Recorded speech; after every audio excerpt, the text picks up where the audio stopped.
Assalamualaikum Sobat Football United, ringan amatiran ala gue. Malam hari ini gue ingin ngobrol ringan. Jadi Manchester United ya, ini agak sedikit yang sudah agak berlalu sebenarnya. Pertandingan-pertandingan sebelum jeda internasional di awal musim ini, di mana Manchester United, ya mungkin Sobat Football United juga mengikuti ya kan, bagaimana situasi dengan VAR, keputusan wasit ini tidak konsisten dan cenderung menurut gua bisa dibilang yang merugikan Manchester United itu sendiri. Ada beberapa momentum-momentum penting sebenarnya di pertandingan-pertandingan yang sudah dilalui oleh Manchester United, di mana VAR ini memegang peranan yang sangat penting dalam hasil pertandingan. Dan sebagian besar menurut gua, mungkin gue subjektif ya, tapi hasil tersebut ini merugikan Manchester United. Di mana sebenarnya kalau situasinya ini berbalik, ya Manchester United bisa jadi peringkatnya ataupun situasinya, posisinya lebih baik daripada sekarang. Yes, gue tahu ini sudah berlangsung ya, sudah berlalu. Mungkin ada beberapa yang mengatakan ya kalah-kalah saja. Sekarang situasinya yang penting perbaikan tim. Iya, gue juga paham hal tersebut, tapi gue ingin memberikan semacam kayak perspektif lain. Gak apa-apa dong ya, di channel Football United ini, bagaimana kalau Manchester United itu keputusan-keputusan yang sudah ada tidak seperti yang telah terjadi. Nah, ada satu hal juga menurut gue yang menarik, di mana 1-2 hari ini disebarluaskan bagaimana situasi VAR ketika Manchester United menghadapi Fulham. Jadi pembicaraan antara wasit, VAR dan juga asisten VAR mengenai gol pertama Manchester United yang diciptakan di awal pertandingan oleh Scott McTominay ini kan dianulir. Kenapa dianulir? Karena Harry Maguire yang disebutkan offside. Pada saat itu banyak sekali nih yang, termasuk gue sebenarnya, yang tidak mengerti kenapa bisa offside. Padahal jelas bola itu mengarah ke Garnacho. Garnacho memberikan crossing assist ke Scott McTominay, tapi yang dianggap offside adalah seorang Harry Maguire. Ini kenapa?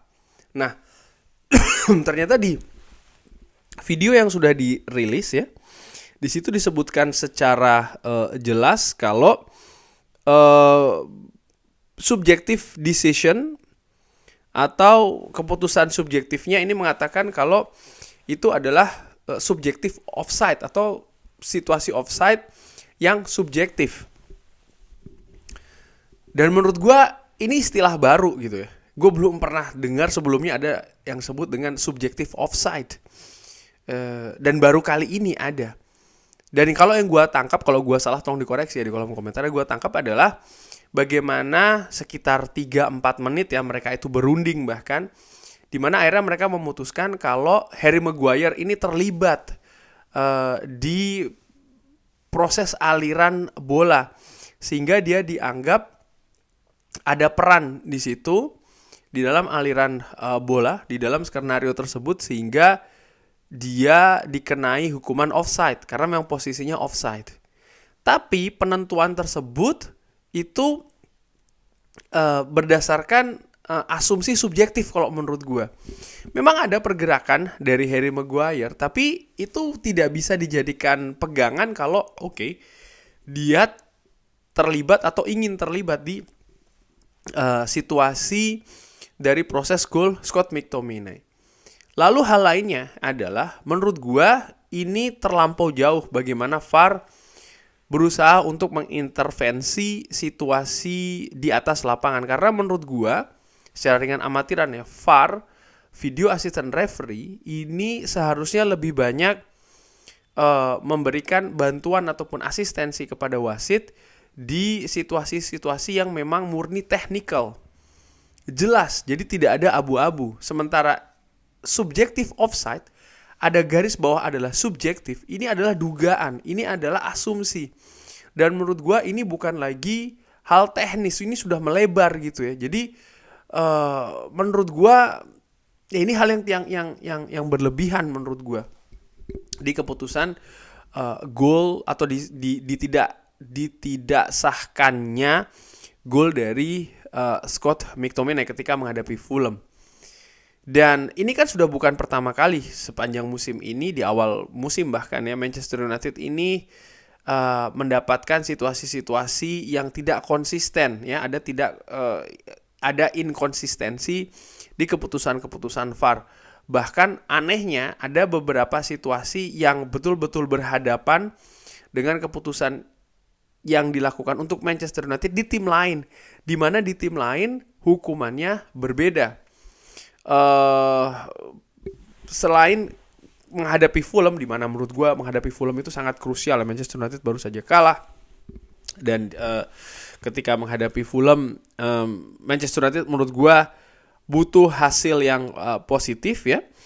Dan ketika Manchester United ini bisa unggul di menit awal, ini sebenarnya sudah merupakan awal yang bagus juga. Artinya bisa meringankan dalam tanda kutip sekaligus memberikan kepercayaan diri. Yes, gue tahu di pertandingan tersebut akhirnya Manchester United juga menang melalui gol di menit-menit akhirnya. Maksud gue begini, menghadapi pertandingan seketat itu ketika Manchester United baru saja mengalami kekalahan beruntun menghadapi Manchester City dan juga menghadapi Newcastle United, Manchester United butuh momentum untuk bangkit.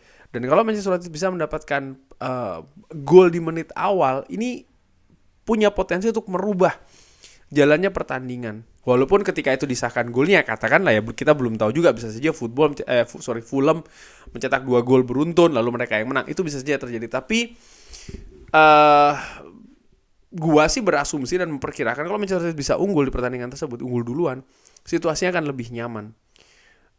Dan kalau melihat ya, nah ini yang menarik adalah bagaimana kalau gua melihat juga pertandingan-pertandingan yang lain dari Manchester United. Ini dia, ketika di awal musim setidaknya ada 2 pertandingan yang tanda tanya sih menurut gue ya. Bagaimana situasi dengan gol Garnacho. Lalu juga ketika menghadapi Brighton ada gol yang dianulir dari Rasmus Højlund ya kan, yang disebutkan bola sebelum crossing itu, sebelum assist ya, itu sudah keluar dari garis gawang sehingga golnya dianulir.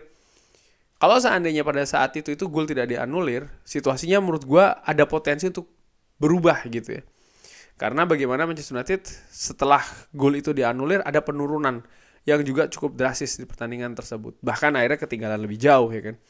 Ketika menghadapi Arsenal, jelas gol dari Garnacho yang dari perspektif yang lain itu bisa jadi keputusannya berbeda. Tapi wasit mengambil situasi yang berbeda juga sehingga akhirnya golnya tidak disahkan. Tapi kalau seandainya itu dianggap gol, besar kemungkinan Manchester United akan mendapat 3 poin di Emirates karena menit-menit terakhir dari proses tersebut. Lalu ketika Manchester United menghadapi Crystal Palace, bagaimana gol dari Crystal Palace yang disahkan.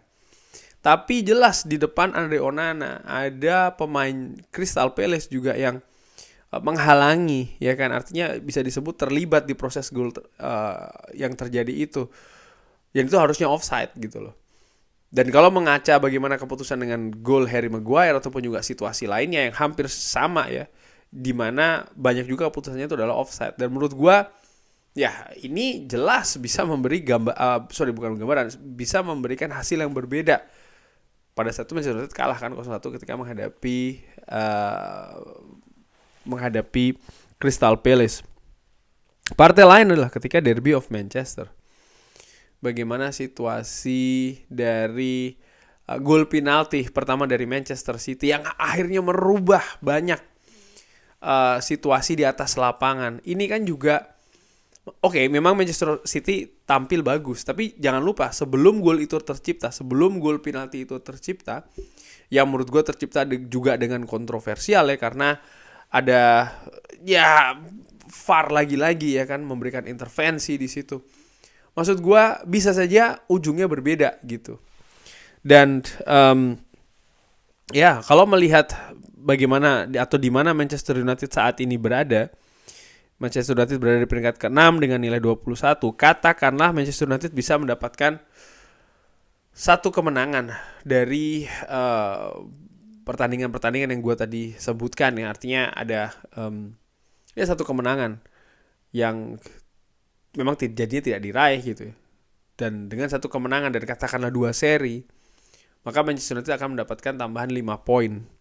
Dan dengan poin saat ini 21, Manchester United mendapatkan 5 poin, maka akan berada di peringkat 26. Di mana situasi dengan angka 26 itu lebih dekat daripada situasi di zona Liga Champions 4 besar. Sehingga Manchester United menurut gue juga tidak terlalu, dalam tanda kutip, tidak terlalu jatuh banget ya kalau dilihat dari persaingan untuk merebutkan 4 besar. Tapi ya anyway, situasi juga sudah terjadi ya. Manchester United saat ini tertinggal 5 poin dari peringkat 4 Tottenham Hotspur. Tapi di sisi lain, dari gambaran tadi yang gue katakan, yang gue sebutkan juga, bahwasannya memang ada banyak faktor-faktor lain yang sayangnya menentukan hasil pertandingan dari Manchester United ini bukan karena permainan, tapi lebih ke karena keputusan. Dan keputusan ini pun juga dengan kontroversial. Yang gue harapkan adalah ada langkah tegas dari manajemen Manchester United untuk melakukan protes, untuk berani bersuara. Sehingga harapannya setelah jeda internasional Manchester United bisa lebih, bukannya lebih menguntungkan ya atau diuntungkan, tidak, bukan itu yang gue maksudkan, tapi bagaimana keputusan-keputusan itu bisa lebih fair terhadap Manchester United gitu loh. Karena ya sangat menyebalkan menurut gue ketika ada proses gol yang sudah bagus ya kan, tapi harus menunggu dulu VAR.